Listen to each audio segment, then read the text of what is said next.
Hello hi friends, నమస్తే. Welcome back to my channel Rani's world. Friends, ఈరోజు మనం చేసుకోబోయే రెసిపీ ఏమిటంటే, ఇంట్లో కూరగాయలు ఏమీ లేనప్పుడు, అదేవిధంగా రుచికరంగా నోటికి ఏమైనా తినాలనిపించినప్పుడు ఈ రెసిపీని అయితే ట్రై చేసేయండి ఫ్రెండ్స్. ఈ రెసిపీకి కావాల్సిన ఇంగ్రీడియంట్స్ అయితే చూసేద్దాం. 2 వెల్లుల్లి దెబ్బలు తీసుకోండి.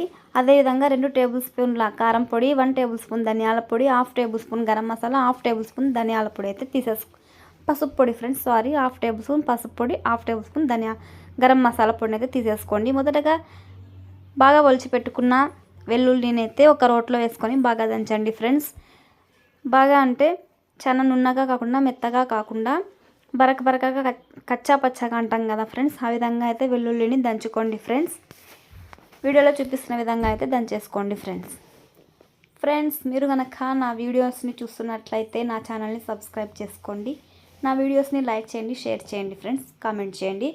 ఇప్పుడు ఆ మిక్స్ చేసుకున్న వెల్లుల్లిలోకి 2 టేబుల్ స్పూన్ల కారం పొడిని, 1 టేబుల్ స్పూన్ ధనియాల పొడి, 1/2 table spoon garam masala, 1/2 table spoon పసుపు పొడిని యాడ్ చేస్తున్నాను ఫ్రెండ్స్. యాడ్ చేసేసి బాగా దంచండి ఫ్రెండ్స్. చూడండి, వీడియోలో చూపిస్తున్న విధంగా అయితే అన్నీ యాడ్ చేసేసుకోండి ఫ్రెండ్స్. చూస్తున్నారు కదా, ఈ విధంగా దంచేసుకోండి. ఇందులోకి వాటర్ ఏమీ వేయాల్సిన అవసరం లేదు ఫ్రెండ్స్, ఎందుకంటే ఆల్రెడీ వెల్లుల్లిలో ఉన్న వాటరే సరిపోతాయి. ఈ విధంగా దంచి పెట్టుకున్న తర్వాత ఆ మిశ్రమాన్ని ఒక చిన్న ప్లేట్లోకి అయితే తీసేసుకోండి ఫ్రెండ్స్. చూస్తున్నారు కదా, ఈ విధంగా ఒక చిన్న ప్లేట్లోకి తీసేసుకోండి. ఇప్పుడు తాలింపు అంటాం కదా, తాలింపుకు ఒక చిన్న ఆనియన్ అయితే కట్ చేస్తున్నాను ఫ్రెండ్స్. చూడండి, తాలింపు వేయడానికి తాలింపు గింజలు, ఒక ఆనియన్. ముందుగా స్టవ్ ఆన్ చేసేసి కడాయి పెట్టేసి తాలింపు వేయడానికి కావాల్సిన సరిపడినంత ఆయిల్ని తీసుకోండి ఫ్రెండ్స్. ఒక 2 టేబుల్ స్పూన్ల ఆయిల్ని తీసుకోండి. ఆయిల్ హీట్ ఎక్కాక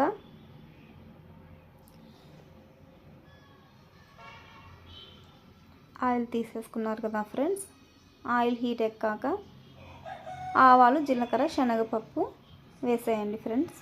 అవి కొంచెం ఉడికిన తర్వాత చిన్నగా కట్ చేసుకున్న ఆనియన్ కూడా వేసేద్దాం. ఇవి వేగేలోపు కదుపుతూ ఉండండి ఫ్రెండ్స్.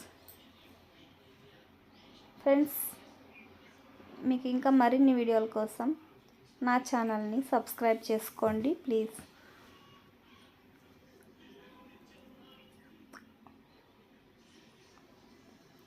ఈ విధంగా వేగుతున్నాయి ఫ్రెండ్స్.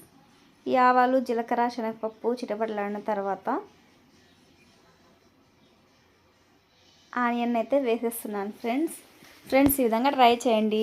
ఫీవర్ వచ్చినప్పుడు, నోరు మనకు చెడిపోయినప్పుడు, ఏదైనా స్పైసీగా తినాలని అనిపించినప్పుడు ఒకసారి ఈ రెసిపీని అయితే ట్రై చేయండి ఫ్రెండ్స్. చాలా బాగుంటుంది, నోటికి కమ్మగా, స్పైసీగా చాలా బాగుంటుంది ఫ్రెండ్స్. ఇంకా 2 ముద్దలు ఎక్కువగా తినాలి అనిపించేంత టేస్టీగా ఉంటుంది. దీన్ని మనం గార్లిక్ రైస్ అని అంటాము. చాలా సూపర్గా ఉంటుంది ఫ్రెండ్స్. టేస్ట్ అయితే ఒకసారి ట్రై చేసి చూడండి. ట్రై చేసి మీకు ఏ విధంగా వచ్చింది రెసిపీ, టేస్ట్ ఎలా ఉంది అన్నది నాకు కామెంట్ రూపంలో తెలియజేయండి ఫ్రెండ్స్.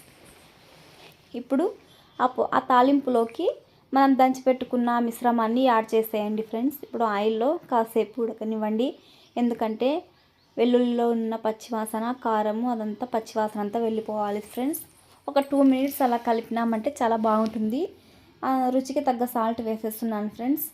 ఆ పచ్చివాసన వెళ్ళిపోయిన తర్వాత స్మెల్ అయితే సూపర్గా ఉంది ఫ్రెండ్స్. వెల్లుల్లి ఆయిల్లో ఉడుకుతున్నప్పుడు మళ్ళీ భలే మంచి స్మెల్ వస్తుంది ఫ్రెండ్స్, చాలా బాగుంటుంది స్మెల్. నేను ముందుగా రైస్ చేసి పెట్టాను ఫ్రెండ్స్, ఆ రైస్ని ఇందులోకి యాడ్ చేసేస్తున్నాను. చూడండి, మనం కారం పొడి ఎంత వేసామో దానికి సరిపోయేంత రైస్ని అయితే యాడ్ చేసుకోండి ఫ్రెండ్స్.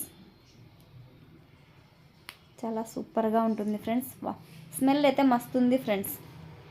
ఆ స్మెల్కే తినాలి అనిపించేంతగా ఉంది స్మెల్, సూపర్ ఉంది. తప్పకుండా ఒకసారి వీడియో చూసిన వాళ్ళందరూ ట్రై చేయండి ఫ్రెండ్స్. ట్రై చేసి రెసిపీ ఏ విధంగా వచ్చిందో నాకు కామెంట్స్లో తెలియజేయండి.